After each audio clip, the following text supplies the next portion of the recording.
Maithri movie makers Naveen Yerneni Y Ravishankar தயாரிப்பில் அஜித்குமார் நடிக்கும் good bad ugly April 10 முதல் திரையரங்குகளில். நாமக்கல்ல திருச்செங்கோடு மெயின் ரோட் எர்ணாபுரத்துல இருக்கிற ஸ்பைரோ பிரைம் பப்ளிக் ஸ்கூல்ல +2 போர்டு எக்ஸாம்ஸோட சேர்த்து நீட் அண்ட் ஜேஇ கோச்சிங்கும் கொடுத்துட்டு இருக்காங்க. பிரகாசமான அபார்ட்மெண்ட்ஸ் நம்ம அம்பத்தூர்ல அம்பத்தூர் ரயில் நிலையத்திலிருந்து 5 மினிட் டிரைவில் லக்ஸரி 2 BHK மற்றும் 3 BHK அபார்ட்மெண்ட்ஸ். நக்கிரன் நேயர்களுக்கு வணக்கம். இன்று நம்முடன் கருத்துக்களை பகிர்ந்து கொள்ள இணைந்திருக்கிறார் திமுக தேர்தல் பணிக்குழு செயலாளர் கடலூர் புகழேந்தி அவர்கள். வணக்கம் சார். வணக்கம். கேளுங்க. நீட் தேர்வு தொடர்பாக சட்டமன்ற கட்சி தலைவர்களுக்கு ஆலோசனை கூட்டம் நடக்கும் அப்படின்னு அறிவிச்சிருந்தார் முதலமைச்சர். அதன்படி நடந்தது. இதில் சட்ட போராட்டத்தை தொடர்ந்தால் தான் நீட் விலக்கு பெற முடியும் அப்படின்னு முதலமைச்சர் சொல்லியிருக்கிறாரு. இதில் அதிமுக கலந்துக்கலை, பாஜக கலந்துக்கலை. அதிமுக எடப்பாடி பழனிசாமி சொல்லும் பொழுது இந்த கூட்டத்தால் எந்த தீர்வும் ஏற்பட போவதில்லை, இந்த கூட்டமே ஒரு நாடகம் அப்படிங்கிற குற்றச்சாட்டை முன்பாக சொல்லியிருந்தார். இது எப்படி பார்க்குறீங்க? எடப்பாடி தொடர்ந்து நாடகம் ஆடிக்கிட்டு இருக்கிறாருன்றது இப்ப தெரிய வருது. ஏன்னா கொஞ்ச நாளாகவே எந்த விதமான ஒரு அறிவுபூர்வமான சிந்திக்கிற செயலே இல்லை. ஏன்னா அவங்களுடைய தலைவி, அவங்க தலைவியாக இருந்த ஜெயலலிதா அன்னைக்கு கொண்டு பல்கலைக்கழகங்கள் சம்பந்தமாக நாங்க கொண்டு வரேன்னு சொல்லி சட்டமன்றத்தில் ஒண்ணு இது பண்ணி ஆளுநர்களை எதிர்த்து, ஆனா ஆளுநர் ஒப்பந்தப்படி தூக்கி போட்ட பிறகு பல்கலைக்கழக சம்பந்தமாக ஜெயலலிதா ஆட்சியில் நிறைவேற்றப்பட்ட தீர்மானம்லாம் கிடந்தது. நீ முதலமைச்சரா இருந்தில்ல, உன் தலைவி சம்பந்தமான கேள்வியை கூட எப்படி கேட்கறதுன்னு தெரியல. நீ இப்ப எங்களுக்கு சொல்லித்தர வரியா? அதுக்காக சொல்ற. எப்படி கேட்கறது, என்ன செய்யணும்னு தெரியல. ஆனா ஒண்ணு தெரியுமா, ஒரு முதலமைச்சருக்குரிய தகுதியும் முதலமைச்சருக்குரிய உயரிய ஒரு அறிவும் ஆற்றலும் இருந்த எங்களுடைய தலைவர் அண்ணன் தளபதி அவர்கள் என்ன பண்ணாங்க, முதல்வர் இப்ப ஆளுநர் பிரச்சனைய நீதிமன்றத்துக்கு கொண்டு போனாங்க. சட்ட பிரச்சனையாக சட்டப்படியாக சந்தித்ததுனால இன்னைக்கு மிகப்பெரிய அளவிற்கு ஆதிக்க வெறியோடு இருந்தவர்கள்லாம் ஆடி போயிட்டாங்க. இந்த எடப்பாடியினுடைய தலைவி ஜெயலலிதா கொண்டு வந்ததையும் சேர்த்துதான், அது 2 மசோதா இருந்து 2த்தையும் சேர்த்துதான் நம்ம தலைவர் ஓகே பண்ணாங்க. இப்ப எல்லாம் பாஸ் ஆகி வந்திருக்கு. இதை எதுக்கு இங்க நான் சொல்றேன்னா, இதெல்லாம் எப்படி செய்யணும்னு கூட இந்த எடப்பாடிக்கு தெரியாது. அந்த புரோகித்னு ஒரு கவர்னர் இந்த எடப்பாடி பழனிசாமிக்கு, அந்த ஆளு இஷ்டத்துக்கும் ஒரு முதலமைச்சர் மாதிரி ஆட்டம் போட, இந்த ஆளு சும்மா ஒரு அதிகாரி மாதிரி ஆபீசர் மாதிரி உட்காந்து கையெழுத்து போட்டு கொள்ளையடிச்ச இந்த எடப்பாடிக்கு என்ன தெரியும்? நீட்டு சம்பந்தமா, நீட்டு தேவையில்லாத ஒன்று. தமிழ்நாட்டுல நல்ல கல்வி இருக்கு, +2 வரைக்கும். +2 படிச்ச வரைக்கும் வர மாணவ மாணவியர்கள் அந்த மதிப்பெண்ணை வச்சு இது வரைக்கும் மருத்துவக் கல்லூரிக்கு போயிட்டு இருந்தாங்க. இது என்ன நடுவுல நுழைவுத் தேர்வு தேவையில்லை என்று முத்தமிழறிஞர் கலைஞர் அன்னைக்கு சொன்னாங்க. அதற்கு பிறகு என்ன தெரியுமா, எக்ஸப்ஷன், விதிவிலக்கு வாங்கப்பட்டது. எடப்பாடி, நீ சும்மா திரிஞ்சுக்கிட்டு தெரியாத, ஏதோ ஒரு மைக் எறிஞ்சா ஏதாவது ஒண்ணு பேசிக்கிட்டு எங்காவது வளரிக்கிட்டு தெரியாத. விதிவிலக்கு, எக்ஸப்ஷன் தமிழ்நாட்டுக்கு. தமிழ்நாட்டுல ஒழுங்கா இருந்தது. நீ வந்த உடனே, அதிமுக வந்த உடனே மீண்டும் அந்த எக்ஸப்ஷனை எடுத்துட்டு இதை கொண்டு சேர்த்தானுங்க. அதையும் நீ வேடிக்கை பார்த்த. நீட்டு இன்னைக்கு நீட்ல குழந்தைங்க செத்து போகுதுன்னா அதுக்கு காரணம், அந்த மரணத்துக்கு காரணமாக ஒரு காரணமாக எடப்பாடியும் சொல்லலாம், அந்த பிஜேபி வழக்கம் போல. இப்படிப்பட்ட நிலையில் நாம மீண்டும் போராட்டம் பண்ணோம். வீதியில் இறங்கி மாணவர்களோடு மிகப்பெரிய போராட்டம் பண்ணோம். டெல்லிக்கே போய் மாணவர் அணியின் சார்பாகவும் போராட்டம் பண்ணோம். எல்லா வகையிலையும் எதிர்ப்பு நிலையை நாம உருவாக்கணும். இப்ப இந்தியா முழுக்கவும் கூட நமக்கு சப்போர்ட் பண்ணி பல கருத்துக்கள் சொன்னாங்க. அல்ல, அதுதான் அவங்க என்ன சொல்றாங்க, சட்ட போராட்டம் நடத்துவோம்னு இப்ப நீங்க சொல்றீங்க. இது தேர்தலுக்கு முன்பு நாங்க சட்ட போராட்டம் நடத்துவோம்னு சொல்லியிருந்தா பரவாயில்ல, வந்த உடனே நீட்டு ரத்து செய்யப்படும் சொல்லி ஒரு பொய் வாக்குறுதியை கொடுத்தீங்க. ஒண்ணு நல்லா புரிஞ்சுக்கணும், கொஞ்சமாவது பேசிக் நாலேஜ் வேணும். ஒரு மாநில அரசு என்ன செய்யணும்னு எங்க தலைவருக்கு தெரியும், எங்க இயக்கத்துக்கு தெரியும். ஒரு ஒன்றிய அரசினுடைய பவர் என்னன்னு எல்லாருக்கும் தெரியும்.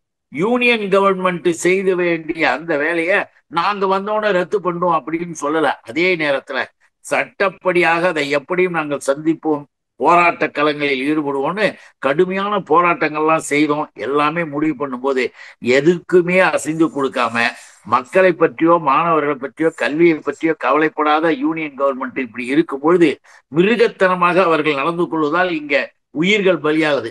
அதனாலதான் இவ்வளவு நாள் போராட்டத்துக்கு இந்த எடப்பாடியில என்ன பண்ணிருக்கணும், இன்னைக்கு கூட நீ வேணா வெளிப்படையா சொல்லு, நாங்கள் நீட்டு ரத்து செய்யறதை நாங்கள் ஏற்றுக்கொள்ளவில்லை அப்படின்னு வெளிப்படையா சொல்ல. இப்ப அப்படித்தானே செஞ்சிருக்கிற. பிஜேபி கூட மற்ற எல்லா கட்சியும் அந்த கூட்டத்தில் கலந்துக்குது, அனைத்து கட்சி தலைவர்கள் கூட்டத்துல. ஏன் நீ 2 பேரும் சந்திக்கல? பிஜேபி என்பது யூனியன் கவர்மெண்ட், அதனால அவன் வெளியே போறாங்க. அவங்களுக்கு நீட்டு எத்தனை பேர் சேர்த்தாலும் கவலை இல்லை, சாவை வச்சுக்கிட்டு கூட போவாங்க. நீ பெருசா எதிர்கட்சி தலைவர்னு சொல்றியே, நீ என்ன பண்ணிருக்கணும்? நியாயமாக நீயும் இதுல கலந்துகிட்டு எதிர்த்து அதுக்கு பிறகு நீ அரசியல் பேசு. ஆனா இப்பவே வெளியில அரசியல் பண்ற, நீட்டை வைத்து கொண்டு அரசியல் பண்ணுவதெல்லாம் எடுபடாது. நல்லா தெரிஞ்சுக்கணும், இந்த நாட்டுல நீட்டு கூடாது என்ற கருத்து 2 கட்சிக்கு மட்டும் கிடையாது. நீட்டு வேணும் அப்படின்னு சொல்றது எடப்பாடியும் பிஜேபியும். இது வெளிப்படையா வெளியில வந்துடுச்சு, ஒரு வகையா உண்மை வெளியில வந்துடுச்சு. இவங்க நாடகம் முடிஞ்சிடுச்சு. அதான் ஆட்சிக்கு வந்ததுக்கப்புறம் நீட் தேர்வு விலக்கு அப்படிங்கிறது எங்கள் கையில் இல்லை, மத்திய அரசு கையில் தான் இருக்குன்னு சொல்லி இவங்க தப்பிக்கிறாங்க. இது மக்கள் ஏற்க மாட்டாங்க அப்படிங்கிறாரு நடிகர் விஜய். அதோட மட்டும் இல்லை, இவங்களுடைய இயலாமை மறைப்பதற்கு தான் அந்த அனைத்து கட்சி கூட்டம், தனி தீர்மானம் இப்படிலாம் போடுவாங்க அப்படிங்கிறார். விஜய்க்கு யார் சொல்லி கொடுக்குறாங்கன்னு நமக்கு தெரியல. முதல்ல பொது வாழ்க்கைக்கு இப்பதான் உள்ள வந்திருக்காரு. நீட்னா என்ன, இந்த எக்ஸாம் எப்படி நடக்கும், எதுக்காக வந்தது, யார் மூலியமா இருந்தது, இது எப்படி எக்ஸெப்ஷன் கொடுத்தாங்க, இதெல்லாம் என்ன ஏதுன்னு கூட ஒண்ணுமே தெரியாது. நேற்று யார் சொன்னாங்களோ, இன்னைக்கு காலைல யார் எழுதி கொடுத்தாங்களோ அதை அவர்கள் இப்படி பண்றாங்க அப்படி பண்றாங்க. நியாயமா ஒண்ணு சொல்லணும்னா, அவர்லாம் தான் அரசியல்ல இருக்கிறோன்றத மக்களுக்கு காட்டிக்கிறதுக்காக, ஒரு அரசியல் பண்றதுக்காக இப்படிப்பட்ட அறிக்கைகளை தராங்களே தவிர வேற ஒண்ணும் கிடையாது.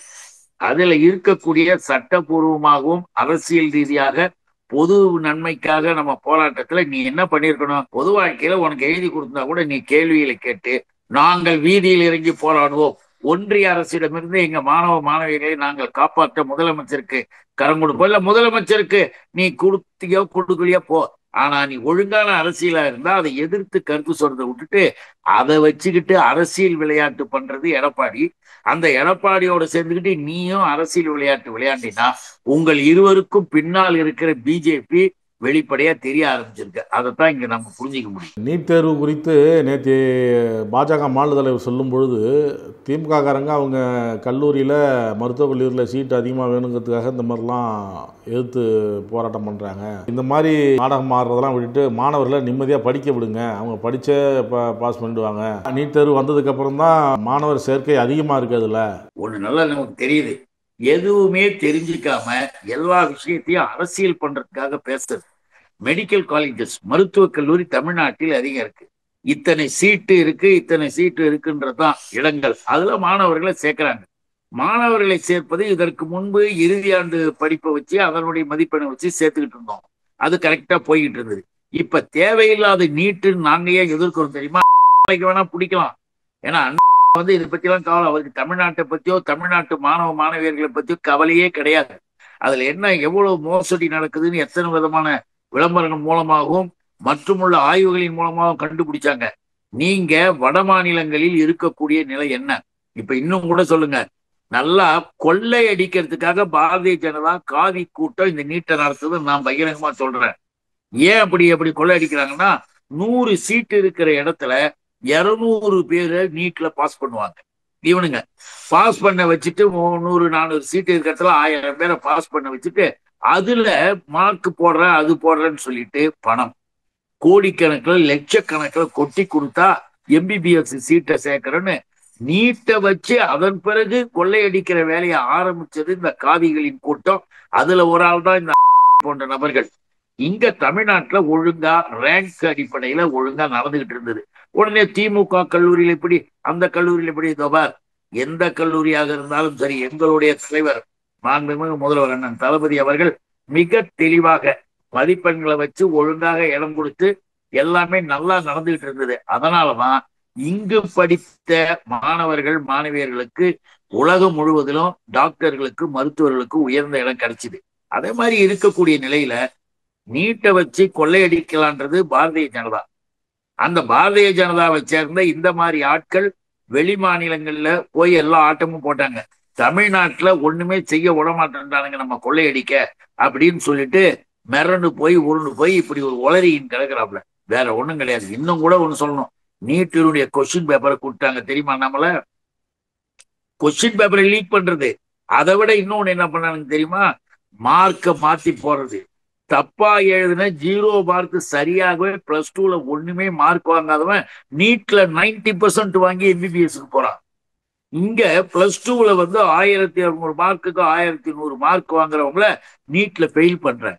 அப்ப புத்திசாலித்தனமும் அறிவுபூர்வமாக சிந்திச்சு படிக்கிற ஆசையோடு இருக்கிற அந்த மாணவ மாணவர்களை நாசப்படுத்திட்டு ஒண்ணுத்துக்குமே லாய்க்கு இல்லாதவன் போய் மருத்துவராக்குனா என்ன அர்த்தம்? அந்த வேலையை செய்யற சமுதாய கேடு மட்டுமல்ல, பிஜேபி செய்து கொண்டிருப்பது இந்தியாவிற்கே மிகப்பெரிய பேரழிவு ஹெல்த் டிபார்ட்மெண்ட்ல செஞ்சுக்கிட்டு இருக்கு. அதை புரிஞ்சுக்கிட்டு இருக்கணும். அதனால எங்க மேல குற்றம் சொல்லி பேசுறது என்பது சும்மா அரசியலுக்கு பேசுறது, ஏதாவது டெய்லி பேசணுமேன்ட்டு பேசுறது வேற ஒன்று. அதிமுக தான் சட்டமன்றத்தில் பிரதான எதிர்கட்சி. அந்த எதிர்கட்சி தலைவருங்கிற முறையில் பேசவே விட மாட்டேங்கிறாங்க.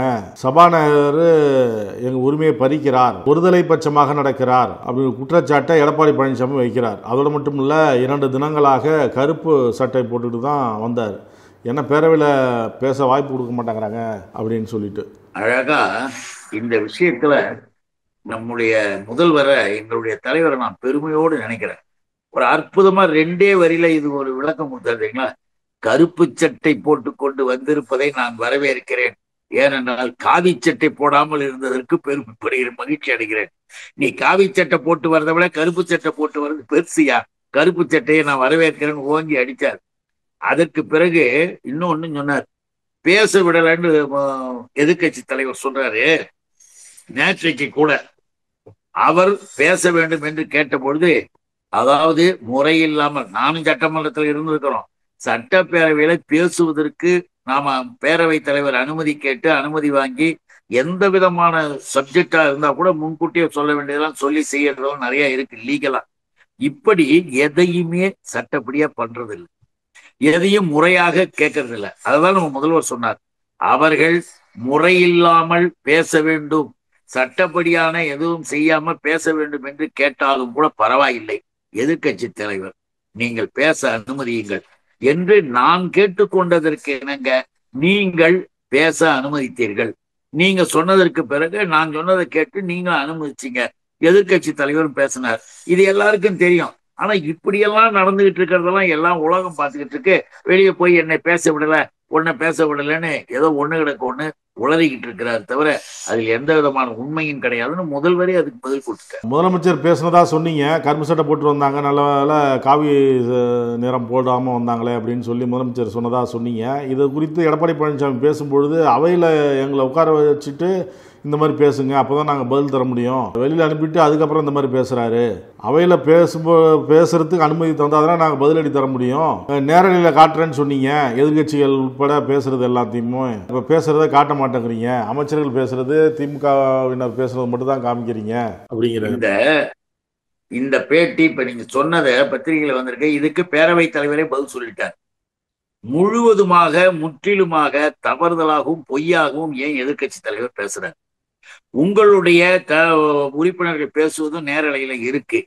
அதை நம்முடைய முதலமைச்சர் அவர்கள் எதுவும் சரிய தவறு இல்லாம எல்லாமே வரணுன்ற எண்ணத்தோட எல்லாத்தையும் அவர் செய்யணும்னு சொன்னாரு. இப்ப எல்லாருடைய பேச்சும் நேரலை வருது, எல்லாரும் பாக்குறாங்க. நீங்க பேசுவது என்பது எதையோ ஒண்ணு சொல்லணும்ட்டு நீங்க பேசுறீங்களே தவிர மக்கள் பிரச்சனை தானே நாங்க பேசுறோம், அதுக்காக தானே நாங்க தேர்ந்தெடுக்கப்பட்டிருக்கிறோம். நீங்க பேசுவதற்கு தேர்ந்தெடுக்கப்பட்ட இடத்துல மக்கள் பிரச்சனையை கொண்டு வந்து நல்ல விதமாக செய்யும் பொழுது நீங்க ஆலோசனை சொல்லலாமே தவிர அதுல ஏதேனும் ஒரு மாற்றங்களுக்கு கொண்டு வரலாமே தவிர எதை அரசு செய்தாலும் அதை கண்டிச்சு உடனே வெளிநடப்பு பண்ற, இப்படிதான் வெளிநடப்பு பண்றதா? எதை சொன்னாலும் எப்படி சொன்னாலும் அப்ப என்ன அர்த்தம்? மக்களுக்காக நீங்க என்ன இதுவரைக்கும் என்ன குரல் கொடுத்து என்ன பேசுனீங்க? நீட்டை பத்தி தமிழ்நாடே எதிர்க்குது. தமிழ்நாடு நீ என்ன பண்ணிருக்கணும்? அசம்பிளில நீட் இதனால நாங்க எதிர்க்கிறோம் அப்படின்னு சொல்லியிருக்கலாம். ஆளுநர் இது வரும்போது நீங்க என்ன பேசியிருக்கலாம்? மக்கள் பிரச்சனை, எங்களுடைய தலைவியை பல்கலைக்கழகத்திற்கு வேந்தர் நியமனம் குறித்து நிறைவேற்றினாங்க, அதுவும் பெண்டிங்ல இருக்கு, அதையும் நீங்க செய்யுங்கன்னு கூட நீ கேட்டிருக்கலாம். உனக்கு எதுவுமே தெரியல. ஒரு முதலமைச்சர் என்ன நாங்க கேள்விப்பட்டது என்ன தெரியுமா? எடப்பாடி வெளியில உட்காந்து ஒரு முதலமைச்சருக்கு இவ்வளவு பவர் இருக்கா, இதெல்லாம் செய்யலாமா, எனக்கு ஒண்ணுமே தெரியாம போயிடுச்சே அப்படின்னு புலம்பி கிடக்குறாப்லையா? ஒண்ணும் தெரியல, எல்லாம் அதிகாரிகள் செஞ்சுட்டு போயிட்டாங்க. அவர் பாருங்க, இவர் முதலமைச்சரா இருந்து எவ்வளவு இதெல்லாம் பண்றாரு, நாம விட்டுட்டோமேன்னு புலம்பிக்கிட்டு உட்காந்துருக்காப்புல. ஆக தன்னுடைய அதிகாரம் என்னன்னு கூட தெரியாம கொள்ளையடிக்கிறதுக்காகவும் அதிகாரத்தை வந்து அனுபவிக்கிறதுக்காகவும் நீ இருந்துட்டு போனன்றதை நீங்களே ப்ரூவ் பண்ணிக்கிறீங்க, அவ்வளவுதான். இப்ப சட்டமன்றத்துல நீங்க பேசலாம். அடுத்த இப்ப கூடும்போது வா. இப்ப இது 4 நாள் முடிஞ்சோன்னா அசம்பிளிக்கு வாங்க. வந்துட்டு நீங்க அன்னைக்கு வந்து என்ன கருப்பு சட்டை போட்டதை பத்தி சொன்னீங்கன்னு கேளலாம், பேச. இப்ப யாரு வேணான்னு? உனக்கு பேசுகிற வாய்ப்பை முதல்வரே வாங்கி தந்திருக்கிறார். ஆகவே இந்த இதெல்லாம் எடுபடும். தமிழ்நாடு அரசு அனுப்பிய 10 கோப்புகளுக்கு ஒப்புதல் தர மறுத்தார் ஆளுநர். அதனால உச்சநீதிமன்றத்துக்கு போனோம். உச்சநீதிமன்றத்தில் சட்ட போராட்டம் நடத்தி இப்போ உச்சநீதிமன்றமே அந்த 10 மசோதாக்களுக்கு ஒப்புதல் கொடுத்துருச்சு. இது வந்து மாநில சுயாட்சி கிடைத்த வெற்றி அப்படிலாம் நீங்கள் சொல்கிறீங்க. அதோடு மட்டும் இல்லை, இதுக்கு ஆதரவாக பேசுகிறவங்க அனைவரும் ஆளுநரை கண்டிக்கிறாங்க, ஆளுநரை மாற்றணும் அப்படிலாம் சொல்கிறாங்க. இப்போ பாஜக இது குறித்து சொல்லும்பொழுது வரும் 2026 வேற ஒரு அரசு அமையும். அந்த அரசின் முதலமைச்சருக்கு பதவி பிரமாணம் இதே RN ரவி ஆளுநராக இருந்து செய்து வைப்பார். அதுக்கப்புறம் தான் இங்கேருந்து கிளம்புவார் அப்படின்னு பாஜக ராமசீனிவாசன் சொல்றாரு. அதாவது இந்த கதை எழுதுறவன், இந்த சினிமாவுக்கு கதை எழுதுறவங்க, நாடகத்துக்கு கதை எழுதுறவங்கன்ற மாதிரி கிளைமாக்ஸ் சீன் மாதிரி நாங்க நாளைக்கு முதல்ல ஒண்ணு தெரிஞ்சுங்க. பிஜேபிக்கு நல்ல தெளிவா சொல்றோம், தமிழ்நாட்டில் வர இருக்கிற சட்டப்பேரவை தேர்தலில் ஒரு தொகுதியில் கூட டெபாசிட் கிடைக்காது. நம்பர் 1, ஒரு தொகுதியில் கூட டெபாசிட் கிடைக்காது, எழுதி வச்சுக்கோங்க. இப்ப பேசிய ஆளு RSS ரவிக்கு எப்படி தெரியும் என்னன்னு நமக்கு தெரியாது. ஆனா RSS ரவி அப்படியே நொந்து நூலாகி அப்படியே சாஞ்சிட்டாப்ல. நான் என்னங்க இது மாதிரி என்னை வந்து இவ்வளவு மோசம் பண்ணிட்டாங்களே, மேல இருந்து சொன்னதை, நாக்பூர்ல இருந்து சொன்னதை நான் செஞ்சேன், கடைசியில என்னன்னா கோர்ட்ல, சுப்ரீம் கோர்ட்ல இப்படி அடிச்சுட்டாங்களேன்னு அவரு வந்து நொந்து என்னை முதல்ல கூப்பிட்டுங்கன்னு அந்த ஆளு கத்திக்கிட்டு கிடக்குறாரு. மேல உக்காந்துக்கிட்டு இருக்கிறவங்களுக்கு என்ன செய்யறதுன்னு ஒண்ணு போயிடும். ஆனா இதுல பிஜேபி அறிக்கை மட்டும் கொடுக்கறது, ஓஹோ நாங்கள் வந்துருவோம், ஒரு பதவி பிரமாணம், பதவியே பிரமாணம் செஞ்சு வைப்பாரு. நல்லா தெரிஞ்சுங்க, தமிழ்நாட்டில் அடுத்த முதல்வராக எங்களுடைய தலைவர் தளபதியே மீண்டும் அமர்வார். அவருக்கு பதவி பிரமாணம் செய்து வைக்க RSS ரவி இருக்க மாட்டார், இருக்கக்கூடாது. சட்டப்படி இன்னைக்கு உச்ச நீதிமன்றத்தினுடைய தீர்ப்பின் அடிப்படையில பார்த்தா தானா இந்நேரம் ரிசைன் பண்ணிட்டு போயிருந்தா இந்திய அரசியலமைப்பு சட்டத்தை மதிக்கிறார் இந்த RSS ரவின்னு சொல்லலாம். இல்ல நடவடிக்கை வந்து அவங்க கவர்மெண்டே எடுத்திருந்தா கூட அரசியலமைப்பு சட்டப்படி நடக்குதுன்னு சொல்லலாம். அரசியலமைப்பு சட்டத்தை பற்றியே கவலைப்படாத ஒரு கூட்டம் என்பதை இப்ப நீங்க சொன்னிய ஒரு நபரு அவர் சொன்ன அறிக்கையின் மூலமா தெரியுது. சட்டப்படி எடுக்க வேண்டிய நடவடிக்கை கூட எடுக்காத ஒரு கூட்டத்துல இதுல வந்து கதை ஒண்ணு, இதுல ஒரு அறிக்கை வேற ஒண்ணு. இந்த அறிக்கை வெளியிடுறது வந்து மிகப்பெரிய விரோதமானது, சட்ட விரோதமானதுதான். இதையும் அதுல சேர்த்துக்கலாம். இப்போ நீங்கள் பேசும்போது சொன்னீங்க வரும் 2026 சட்டமன்ற தேர்தலில் பாஜக ஒரு தொகுதி கூட வெற்றி பெறாது அப்படின்னு.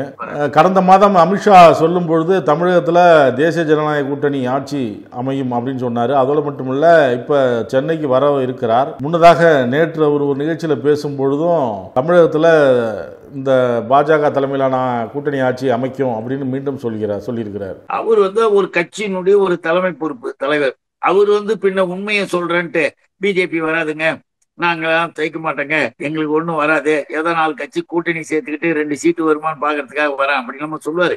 உண்மை அவருக்கு தெரியும். ஏன்னா அமித்ஷாவுக்கு பல உண்மைகள் தெரியும். அந்த பல உண்மைகளை வெளியில பேச மாட்டார். யாராக இருந்தாலும் சரி, இந்தியாவின் இதை நான் காப்பாற்றுவேன் அப்படின்னு சொல்லுவார். ஆனா அவருக்கு நல்லா தெரிஞ்சே லடாக்ல சீனாவினுடைய ஆக்கிரமிப்பு நம்ம இந்தியாவுடைய பகுதி. அமித்ஷா ஒரு தடவை போயிட்டு கூட வந்தாப்புல. அங்க 9 பாலம் கட்டி போக்குவரத்து நடக்குது. அந்த பாலத்தை கட்டினது சீன கவர்மெண்ட். அது ஒரு பக்கம். போன மாசத்துல என்ன பண்ணிட்டாங்க தெரியுங்களா? இதுவும் அமித்ஷாவுக்கு தெரிஞ்சது. நான் சொல்றது தமிழ்நாட்டினுடைய தேர்தலை குறித்து வந்து பேசுறதுக்கு கட்சியை கூட்டுகிறிய, இந்தியாவின் இறையாண்மை பாதுகாக்க வேண்டிய உங்களுக்கு எங்க போச்சியா புத்தி? இந்திய எல்லையில இருக்கிற, இந்திய மண்ணுல இருக்கிற வெந்நீர் ஊற்றுக்கள் அங்க இருக்கு. அந்த வெந்நீர் ஊற்றுகளுக்கு பக்கத்துல 3 செல்போன் டவரை திறந்திருக்குது சீனா. செல்போன் டவர் அங்க அமைச்சு திறந்து இருக்கிறான். இந்திய மண்ணுல அவன் கட்டி இருக்கிறான். அதை கேட்கறதுக்கு வக்கில்ல. இந்திய நாட்டினுடைய மிகப்பெரிய பதவியில பொறுப்புல இருந்துகிட்டு இந்திய இராணுவத்தை சேர்ந்த அதிகாரிகள் எல்லாம் வருத்தப்படுறாங்க, வேதனைப்படுறாங்க. இப்படி சைனாக்காரங்கிட்ட கூட ஏதேனும் வந்து பிசினஸ் ஏதோ ஒரு வகையில ஏதாவது உறவு வச்சுக்கிட்டு அமித்ஷாவும் மோடியும் இந்தியாவின் நிலப்பகுதியை கூட ஒரு பகை நாட்டுக்கு கொடுத்துக்கிட்டு இருக்கிறாங்க. தமிழ்நாட்டுக்கு வரலாம். தமிழ்நாட்டுக்கு வந்து இங்க நாங்க அப்படி செய்வோம் இப்படி செய்வோம், இதெல்லாம் இங்க ஒண்ணு எடுபடாது. அமித்ஷா ஒரு நடிப்பு மாதிரி நடிச்சுட்டு பெரிய இது, ஏன்னா விளம்பரம் கிடைக்கும், எல்லா பத்திரிகையிலையும் போடுவாங்க, அவருடைய பேட்டிகள் பக்கம் பக்கமா வரும், அவ்வளவுதான். அதோட அவர் போய்கிட்டு இருக்க வேண்டியதான். அமித்ஷாவுக்கு உண்மை தெரியும், உண்மையை மறைத்து பொய் பேசுறார். நாளைக்கு பெரிய பொய்யா அவர் ரிப்போர்ட்டர்ஸ்ட பேட்டி கொடுக்கும். பல்வேறு கருத்துக்களை பகிர்ந்து கொண்டதற்கு நன்றி சார். இவருக்கு வணக்கம், நன்றி. நக்கீரன் டிவிக்கு சப்ஸ்கிரைப் செய்யுங்கள். உங்கள் ஆதரவே எங்கள் பலம். ஆசிரியர்களுக்கு நண்பனாகவும் மாணவர்களுக்கு ஆசானாகவும் திகழும் தேர்வு வழிகாட்டி. ஒவ்வொரு பாடத்திற்கும் அனுபவமிக்க ஆசிரியர்களின் துல்லியமான தெளிவான விடைகள். CNC இருக்கு, தேர்வு பயம் எதற்கு? இது தீரன் பப்ளிஷிங் ஹவுஸ் விற்பனை வெளியீடு.